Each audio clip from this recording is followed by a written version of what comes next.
Right, కేసీఆర్కి SIT అధికారులు ఆయన ఇచ్చిన మాటను కాదని, అంటే ఫామ్ హౌస్కి నా అడ్రస్కే ఇవ్వండి, ఆ తర్వాత నన్ను ఇక్కడే విచారించండి అని చెప్పినటువంటి కేసీఆర్ మాటలకి కౌంటర్గా సిట్ జలకిద్దామనుకుంది. కానీ ఇప్పుడు సిట్ అధికారులకే కేసీఆర్ జలకివ్వబోతున్నారట. ఏం జలక్ అనుకుంటే, సో ఆయన చెప్పిన మాట నాకు టైం కావాలి, నాకు మున్సిపాలిటీ ఎన్నికలు ఉన్నాయి, నేను ప్రీ అక్యుపైడ్గా ఉన్నాను, షెడ్యూల్ ఉంది, ఆ తర్వాత వస్తాను అని చెప్పే రకంగా ఒక లేఖని సిట్ అధికారులకు పంపించారు. నిన్న సిట్ అధికారులు లీగల్ ఒపీనియన్ తీసుకున్న తర్వాత మళ్ళీ కేసీఆర్కి నోటీసులు ఇచ్చారు. రేపు అంటే 1వ తేదీన February 1st at 3 PM you must attend SIT. మీరు తప్పకుండా సిట్ని ఎదుర్కోవాల్సిందే. మీరు నందినగర్ నివాసంలోనే మా అడ్రస్, మాకు నందినగర్ నివాసం మీ అడ్రస్గా ఉంది. సో ఎర్రవెల్లి ఫామ్ హౌస్ మా అడ్రస్ లిస్ట్లో మీరు ఇచ్చిన దాంట్లో ఎక్కడా లేదు, కాబట్టి నందినగర్ నివాసంలోనే మిమ్మల్ని విచారిస్తాము. నందినగర్ నివాసానికే నిన్న సిట్ అధికారులు వెళ్ళి నోటీసులు అంటించారు. ఈరోజు నిన్న సాయంత్రం నోటీసులు అంటించారు. రేపు మధ్యాహ్నం 3 గంటలకల్లా విచారణ ఎదుర్కోవాల్సి ఉంటుంది. సో మా పరికరాలన్నిటినీ తీసుకొని అక్కడికి రాలేం, కాబట్టి మీరు నందినగర్ నివాసంలోనికి రండి, మేము అక్కడికి వస్తాం, అక్కడ విచారిస్తాం అన్నట్టుగా సిట్ అధికారులు కేసీఆర్కి మళ్ళీ నోటీసులు ఇచ్చారు. ఇప్పుడు కేసీఆర్ ఏం చేయబోతున్నారట అంటే, మీరు నన్ను ఫామ్ హౌస్కి రమ్మంటే రారా, మీరు నన్ను నందినగర్ నివాసంలో విచారిస్తానని చెప్తారా, నన్నే తెగేసి చెప్తారా, అయితే ఇక నేను పోలీస్ స్టేషన్కి వస్తా. పోలీస్ స్టేషన్కి వస్తే నా కార్యకర్తలు, నాయకులు, మాజీ మంత్రులు, మాజీ ఎమ్మెల్యేలు, ప్రస్తుత ఎమ్మెల్యేలు, ఎమ్మెల్సీలు అంతా కూడా రచ్చ చేస్తారు పోలీస్ స్టేషన్ ముందు. మీకు చెప్తే అర్థమవట్లేదు. నేను పోలీస్ స్టేషన్కి వస్తా, పబ్లిక్లో కూడా ఒక మాజీ ముఖ్యమంత్రిని, కేసీఆర్ లాంటి వ్యక్తిని స్టేషన్కి పిలిపిస్తారన్నటువంటి ఒక సంకేతం వెళ్తే నాకు సానుభూతి కూడా వస్తున్న రకంగా బీఆర్ఎస్ పార్టీ శ్రేణులు భావిస్తున్నారు. సో కేసీఆర్ కూడా అదే స్ట్రాటజీలో భాగంగా స్టేషన్కి వస్తాన రకంగా సిద్ధమైనట్టుగా తెలుస్తోంది. ఇక కేసీఆర్ పోలీస్ స్టేషన్కి రావాలని బీఆర్ఎస్ పార్టీ శ్రేణులు కోరుతున్నారట. అక్కడికి వెళ్తే మనకు మైలేజ్ వస్తుంది, సానుభూతి పెరిగిద్ది, మీరు స్టేషన్కే వెళ్ళండి సార్ అన్నట్టుగా మీరు వెళ్తే తెలంగాణ వ్యాప్తంగా మేమంతా కూడా కేసీఆర్ని పోలీస్ స్టేషన్కి పిలిపించారు రకంగా ఒక ఆందోళన చేపడతాం, ఒక బలమైనటువంటి మాటని ప్రజల్లోకి తీసుకువెళ్తాం, మీరు స్టేషన్కి వెళ్ళండి సార్ అన్నట్టుగా బీఆర్ఎస్ శ్రేణులంతా కూడా పట్టుబడుతున్నారట. ఎర్రవెల్లి రావడం కుదరదు అని సిట్ చెప్పడంతో నేను నందినగర్ డైరెక్ట్ వస్తే ఇక పోలీస్ స్టేషన్కి వస్తా, ఇలా పోలీస్ స్టేషన్ అని తేల్చుకోండి మీరే, నందినగర్ నివాసమా పోలీస్ స్టేషన్ ఆ రకంగా సిట్ చెప్తే నేను ఇంటికి రాను, నందినగర్ నివాసం నాది కాదు, నేను ఫామ్ హౌస్లో ఉంటాను, కాబట్టి మీరు నన్ను పోలీస్ స్టేషన్లోనే విచారించండి, నేను పోలీస్ స్టేషన్కి వస్తానట్టుగా కేసీఆర్ సిద్ధమైనట్టు తెలుస్తోంది. ఇక సిట్ నోటీసులో పైన నిన్న సాయంత్రం వరకు కేసీఆర్ అటు కేటీఆర్, జగదీష్ రెడ్డి, హరీష్ రావులతో భేటీ జరిపారు. సో కోర్టుకు వెళ్లే అవకాశాలపైన నేతలు చర్చించారు. మరి రేపు మధ్యాహ్నం 3 గంటలకి కేసీఆర్ విచారణకు హాజరవుతారా, లేదు మళ్ళీ లీగల్ ఆప్షన్స్ని ఎంచుకొని ఆయన కోర్టుకు వెళ్తారా చూడాల్సిన అవసరం అయితే ఉంది. మా ప్రతినిధి మధు ఉన్నారు. మధు, సిట్ విచారణ ఎట్టి పరిస్థితుల్లో కూడా ఆగేది లేదు. మాకున్న రికార్డ్స్ ప్రకారంగా మీ ఇల్లు అని అంటే నందినగర్ నివాసమే ఉంది, మీరు నందినగర్ నివాసానికి రండి, ఎర్రవెల్లి ఫామ్ హౌస్ మా అడ్రస్లో లేదు, ఎమ్మెల్యేగా మీ అడ్రస్ అంతా కూడా నందినగర్ నివాసం నుంచే ఉంది, సో కాబట్టి మీరు నందినగర్ నివాసానికి రండి, మిమ్మల్ని విచారిస్తాం. ఒక నోటీస్ని నందినగర్లోని కేసీఆర్ నివాసానికి అంటించి వెళ్ళారు. సో ఆయన పోలీస్ స్టేషన్ రావాలనేటువంటి డిమాండ్ బీఆర్ఎస్ నేతల నుంచి వినబడుతోంది. సో ఆయన బీఆర్ఎస్ నేతల నుంచి వచ్చే డిమాండ్ మేరకి పోలీస్ స్టేషన్కి వచ్చి మైలేజ్ పెంచుకొని సానుభూతి తీసుకొచ్చుకుంటారా, లేదు ఆప్షన్ని ఎన్నుకొని లీగల్గా కోర్టుకు వెళ్తారా, ఏం జరగబోతోంది? ఎగ్జాక్ట్లీ, నిజంగానే. ఎందుకంటే ఫస్ట్ నందినగర్ నివాసానికి నోటీస్ ఇచ్చారు, తర్వాత ఆ నోటీస్ కి రిప్లై కేసీఆర్ ఇచ్చారు. దాంట్లో చాలా స్పష్టంగా నేను ఉంటున్నటువంటి నివాసం ఎర్రవల్లి సంబంధించినటువంటి మర్కూరు గ్రామంలో అక్కడ నివాసం ఉంటున్నారు, కాబట్టి ఇప్పటి నుంచి ఏ నోటీస్ సర్వ్ చేసినా కూడా ఎర్రవల్లికి సంబంధించినటువంటి ఫామ్ హౌస్ నేను ఉంటున్నటువంటి నివాసం ఉంటున్నటువంటి ఈ ప్రాంతానికి నోటీస్ సర్వ్ చేయాలని కేసీఆర్ కౌంటర్ ఇచ్చారు సిట్ అధికారులకు. నేను సహకరిస్తాను, సిట్ ముందు హాజరవుతాను, మీకు పూర్తిగా సహకరిస్తాను అనేటువంటి స్టేట్మెంట్ చేశారు. ఒక సిటిజన్ గా, ఒక మాజీ ముఖ్యమంత్రిగా, ఒక పార్టీ ప్రెసిడెంట్ గా నేను ఖచ్చితంగా సహకరిస్తానని దాంట్లో మెన్షన్ చేశారు. కానీ పోలీసులు దానికి కౌంటర్ ఇచ్చే ప్రయత్నం చేశారు. మళ్ళీ నందినగర్ కే నివాసానికి నోటీస్ ఇచ్చి అధికారికంగా మా దగ్గర ఉన్నటువంటి రికార్డ్స్ ఇవ్వంటూ పోలీసులు కాస్త ట్విస్ట్ ప్లే చేసే ప్రయత్నం చేశారు యాక్చువల్ గా.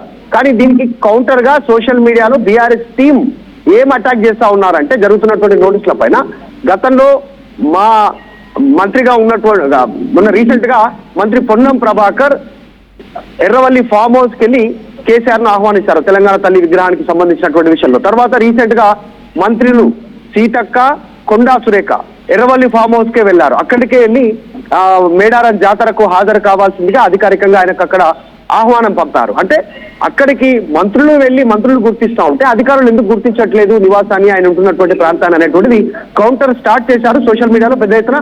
అంటే మధు, జనరల్ గా కేసీఆర్ నివాసం అనే అడ్రస్ లో నిజంగానే అసెంబ్లీలో కానివ్వండి లేకపోతే ప్రభుత్వం దగ్గర రికార్డ్స్ లో కేసీఆర్ నివాసం లేదా కేసీఆర్ సంబంధించినటువంటి ఇల్లు అని అంటే ఎర్రవెల్లి ఫామ్ హౌస్ అడ్రస్ ఉంటుందా, లేదంటే ఆయన నందినగర్ నివాసం అడ్రస్ ఉంటుందా? యాక్చువల్ గా ఎర్రవల్లి ఫామ్ హౌసే ప్రస్తుతం ఆయన ఉంటున్నటువంటి అధికారిక నివాసం. గతంలో మనం చూసాం ముఖ్యమంత్రిగా ఉన్నప్పుడు వ్యవస్థ పూర్తిగా దాదాపు ఆయన అక్కడికి వెళ్ళినప్పుడు అక్కడి నుంచే పనిచేసింది.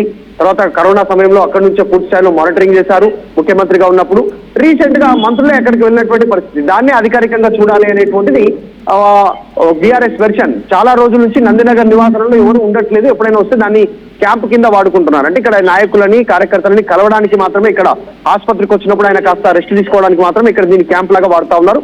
పూర్తి స్థాయి ఆయన నివాసం అంతా కూడా ఎర్రవల్లి ఫామ్ హౌస్ లోనే ఉంటున్నటువంటి సిచ్యువేషన్ మనం చూసాం. ముఖ్యమంత్రిగా ఉన్నప్పుడు దాదాపు 9.5 సంవత్సరాలు నందినగర్ నివాసంలో ఆయన ఉండలేదు. అధికారికంగా ఉన్నటువంటి ప్రగతి భవన్ తర్వాత ఆయన ఎర్రవల్లి ఫామ్ హౌస్ లో ఉన్నారు. ఈ ప్రాంతానికి రాలేదు, మిగతా ట్రాఫిక్ ఇబ్బందులు ఉంటాయని. ప్రస్తుతం ఆయన పోలీసులకు సిట్ అధికారులకు కూడా కౌంటర్ ఇచ్చి డైరెక్ట్ గా జూబీఎస్ పిఎస్కే ఆయన హాజరయ్యేటువంటి అవకాశం ఉందనేటువంటిది బీఆర్ఎస్ శ్రేణులు మాట్లాడుకుంటున్నాయి. అట్లా అటెండ్ అయితేనే ఇంకా కాస్త మైలేజ్ ఉంటుంది. ఏజ్ ఏమైపోలేదు కేసీఆర్ది, ఆయన ఆరోగ్యంగానే ఉన్నారు. ప్రస్తుతం సర్జరీ తర్వాత ఆరోగ్యంగానే ఉన్నటువంటి సిచ్యువేషన్. దాంట్లో వెసులుబాటు ఉన్నప్పటికీ కూడా సిట్ నోటీస్ చేసినటువంటి దాంట్లో 65 సంవత్సరాలు పైబడినటువంటి వాళ్ళు స్టేషన్ కి రావాల్సిన అవసరం లేదు, వాళ్ళు ఎక్కడ విచారణ కోరుకుంటే అక్కడ విచారణ చేయడానికి అవకాశం ఉందని దాంట్లో మెన్షన్ చేసినప్పటికీ చిట్టు అధికారులు ఇచ్చినటువంటి కౌంటర్ కి బీఆర్ఎస్ ఈ రకంగా కౌంటర్ ఇవ్వాలనేటువంటి చర్చ ప్రస్తుతం సోషల్ మీడియాలో బీఆర్ఎస్ టీమ్ లో కార్యకర్తల్లో జరుగుతూ ఉంది. డైరెక్ట్ గా కేసీఆర్ పోలీస్ స్టేషన్ కి వెళితేనే బాగుంటుంది, అక్కడికి వెళ్లి సమాధానం ఇచ్చి వస్తేనే ఇంకా బాగుంటుంది అనేటువంటి ఒక చర్చ బీఆర్ఎస్ సర్కిల్ లో జరుగుతూ ఉంది. సో ఇంకా అధికారికంగా కేసీఆర్ లీగల్ టీం కానీ కేసీఆర్ టీం కానీ రెస్పాండ్ కావాల్సినటువంటి అవసరం ఉంది. నందినగర్ లోనే నిజంగానే నివాసంలో హాజరవుతారా, ఆయన పోలీస్ స్టేషన్ కే వెళ్తారా అనేటువంటి. నందినగర్ నివాసంలో అయితే భారీ భద్రత ఏర్పాటు చేయాల్సి ఉంటుంది. ఎందుకంటే బీఆర్ఎస్ పార్టీ ఆఫీస్ కి కాస్త ఆమడ దూరంలోనే ఆ నందినగర్ నివాసం ఉంది. ఇక్కడ నుంచి భారీగా కార్యకర్తలు అక్కడికి రీచ్ అయ్యే అవకాశం ఉంటుంది. ఇది చాలా హెక్టిక్ ట్రాఫిక్ ఉండేటువంటి ఏరియా. కేబీఆర్ పార్క్ కి సంబంధించి భారీ వాహనాలు మూవ్ అవుతూ ఉంటాయి. ఏ ఒక్కరు రోడ్డు మీదకి వచ్చినా భారీగా ట్రాఫిక్ జామ్ అయి సాధారణంగా ప్రజలకు ఇబ్బంది పడేటువంటి పరిస్థితి ఉంటుంది. దాంతో పాటు భారీగా నివాసాలు ఉన్నాయి. నందినగర్ నివాసం వెనుక పక్కనే క్యాన్సర్ హాస్పిటల్ ఉంది. సో వీటన్నిటిని పోలీసులు మేనేజ్ చేయగలుగుతారా, ఎవరిని రాకుండా వాటిని విచారణ చేయడానికి భద్రతా ఏర్పాట్లు ఇవన్నీ చేస్తారా చేయరా అనేటువంటి చర్చ జరుగుతున్న నేపథ్యంలో కేసీఆర్ వీరికి కౌంటర్ ఇచ్చే అవకాశాన్ని పరిశీలించాలనేటువంటిది బీఆర్ఎస్ శ్రేణులు భావిస్తా ఉన్నాయి. Right, thank you Madhu. So మొత్తంగా సిట్ అధికారులకి కేసీఆర్ జలకివ్వబోతున్నారా, లేదంటే లీగల్ పాయింట్స్ ని చూసుకొని లీగల్గా మళ్ళీ కోర్టులో ఛాలెంజ్ చేసి ఆయన రేపు హాజరు అవ్వడానికి కొంత సమయం తీసుకునే అవకాశం ఉంటుందా చూడాలి. సో ఈరోజు రేపు 2 రోజుల పాటు కొంత కోర్టుకి నిన్న బార్ కౌన్సిల్ ఎలక్షన్స్ జరిగాయి హైకోర్టులో కానివ్వండి. తర్వాత ఈరోజు కొంత హాలిడేగా ఉండే అవకాశం ఉంది. రేపు కూడా కొంత సండే కాబట్టి జనరల్గా ఇట్స్ హాలిడే. సో మరి రేపు మధ్యాహ్నం 3 గంటలకు రావాలంటే కోర్టు అవకాశం ఇస్తుందా ఆయనకి? కోర్టు ఇంటిమీడియట్గా ఆయన పిటిషన్ దాఖలు చేస్తారా? ఇప్పటి వరకు నేను వారు చెప్పే సమయానికి మాత్రం ఎటువంటి కోర్టు ఆప్షన్ని వెంచుకుంటున్నారనేటువంటి దాఖలాలు అయితే లేవైనా. కానీ రేపు నందినగర్ నివాసంలోకి విచారణ ఎదుర్కొంటారా, లేదంటే పోలీస్ స్టేషన్కి వస్తారా? ఎర్రవెల్లి ఫామ్ హౌస్లో విచారించడానికి ఎట్టి పరిస్థితుల్లో కుదరదు అని చెప్పి సిట్ అధికారులు తేల్చేశారు. నోటీసులు నందినగర్ నివాసానికి అంటించి వెళ్ళిపోయారు. నందినగర్ నివాసం కాదు నాది, నేను ఫామ్ హౌస్లోనే ఉంటానని చెప్తున్న ఆయన నందినగర్ నివాసానికి వచ్చి సిట్ అధికారుల యొక్క విచారణ ఎదుర్కొంటారు, లేదంటే డైరెక్ట్గా ఇక సిట్ అధికారులకి జలకిచ్చే విధంగా తెలంగాణ రాష్ట్ర వ్యాప్తంగా ప్రతి ఒక్కరిలో కూడా మళ్ళీ ఒక చర్చకు దారితీసే విధంగా బీఆర్ఎస్ పార్టీ శ్రేణులు ఆందోళన బాట పెట్టే విధంగా పోలీస్ స్టేషన్కి హాజరై ఒక రాష్ట్ర వ్యాప్తంగా మళ్ళీ ఒక చిన్నపాటి అలజడిని కేసీఆర్ సృష్టిస్తారా చూడాలి. సో రేపు నందినగర్ నివాసమా జూబ్లీ హిల్సా ఎక్కడైనా సరే కేసీఆర్ని మాత్రం విచారించడం ఖాయంగా కనబడుతోంది. మరి కేసీఆర్ని ఏ విధంగా విచారిస్తారో చూడాలి. అసలు ఫోన్ ట్యాపింగ్ వ్యవహారంలో మీ ప్రమేయం ఎంత? ప్రభాకర్ రావుని రిక్రూట్ చేసుకోమని చెప్పింది మీరే కదా. సో అటు డీజీపీ మహేందర్ రెడ్డి ఉన్న సమయంలో, శాంతికుమారి చీఫ్ సెక్రటరీగా, రవిగుప్తా హోమ్ సెక్రటరీగా ఉన్న సమయంలో మీరు ఆయనని డైరెక్ట్గా రీరిక్రూట్మెంట్ చేసుకోమని చెప్పిన ఆదేశాలు ఇచ్చారు. ఎందుకు ఇచ్చారు? ఆ తర్వాత ప్రభాకర్ రావు మీకే డైరెక్ట్గా ఎప్పుడు చూసినా కూడా వివరణ ఇస్తూ ఉండేవారు, మీకు మాత్రమే రిపోర్ట్ చేస్తూ ఉండేవారు. సో ప్రభాకర్ రావు మీకు ఏమని రిపోర్ట్ చేసేవారు? సో వాళ్ళు చెప్తున్న వాంగ్మూలం మేరకి, రాధాకృష్ణరావు చెప్తున్న వాంగ్మూలం మేరకి పెద్ద ఆయన ఇచ్చినటువంటి నెంబర్లే మేము ట్యాప్ చేశాం. సో ఆ పెద్ద ఆయన మీరేనా? ఎవరి నెంబర్లు ఇచ్చారు? ఎందుకు ఇవ్వాల్సి వచ్చింది?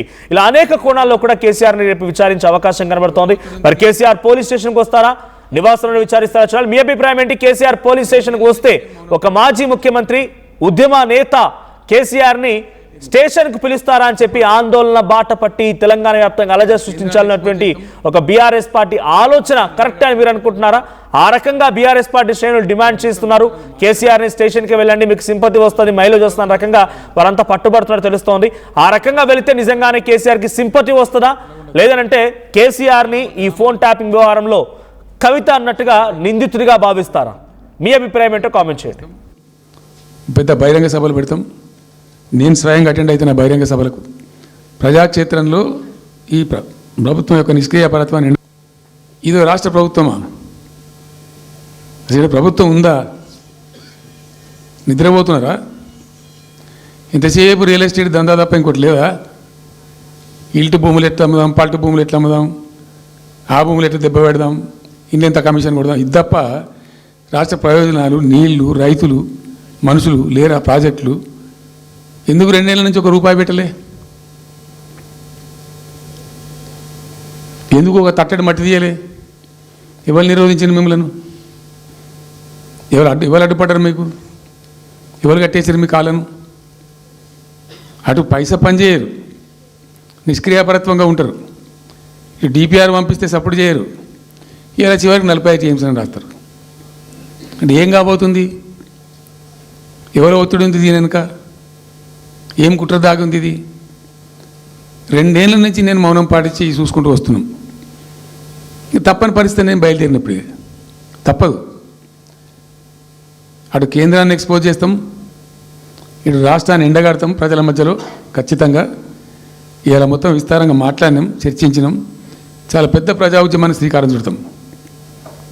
కంపల్సరీ పాలమూరు, రంగారెడ్డి, నల్లగొండ జిల్లాలలో గ్రామాన దానికి పోస్టర్ డిజైన్ అవుతుంది, కరపత్రం డిజైన్ అవుతుంది, ప్రజా ఉద్యమాలు చేస్తాం, పెద్ద బహిరంగ సభలు పెడతాం. నేను స్వయంగా అటెండ్ అవుతున్న బహిరంగ సభలకు. ప్రజాక్షేత్రంలో ఈ ప్రభుత్వం యొక్క నిష్క్రియాపరత్వాన్ని ఎండగడతాం. ఇప్పుడు వాయిస్ అయితే తెలంగాణకు, మరి తెలంగాణకు ఉన్న ప్రభుత్వం మాట్లాడకపోతే ఇంకెవరు మాట్లాడాలా? మాకు 2 బాధ్యతల్ని, ఒకటి తెలంగాణ తెచ్చిన పార్టీగా, రెండవది ప్రధాన ప్రతిపక్షంగా కూడా కంపల్సరీ మా డ్యూటీ మేము చేయాలి. అందుకోసం గాను వీళ్ళు ఏదో తమాషకు మేము అదొకటి ఇదొకటి అడ్డం పొడుగు మాట్లాడి, కిరికిరి మాటలు మాట్లాడి, ఈ కారు కూతలు కూసి ఏదో చేస్తామని కూడా నడవదిగా. ఈ ఏడాది దాకా వేరే కథ, రేపటి నుంచి వేరే. The simple joys. For 35 years, I didn't have it. For 35 years, I lived in diapers. All because of a 6-centimeter fistula that caused a leak in my bladder. Nobody could help me. Until I met the doctors at AINU. They used advanced robotic surgery to give me a solution. They also gave me back my confidence. Precision care makes it possible. The Center for Robotic Surgery at AINU.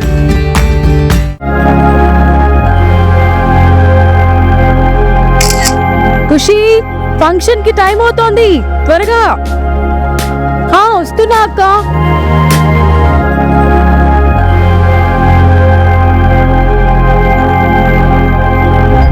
Phone కి filter ఉంది కానీ అత్తాడికి లేదు.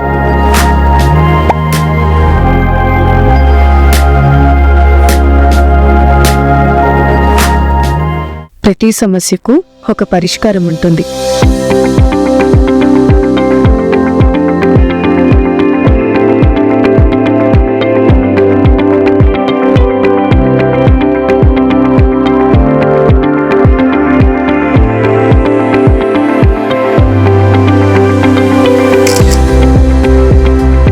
Same dress, same vibe, but now unfiltered confidence.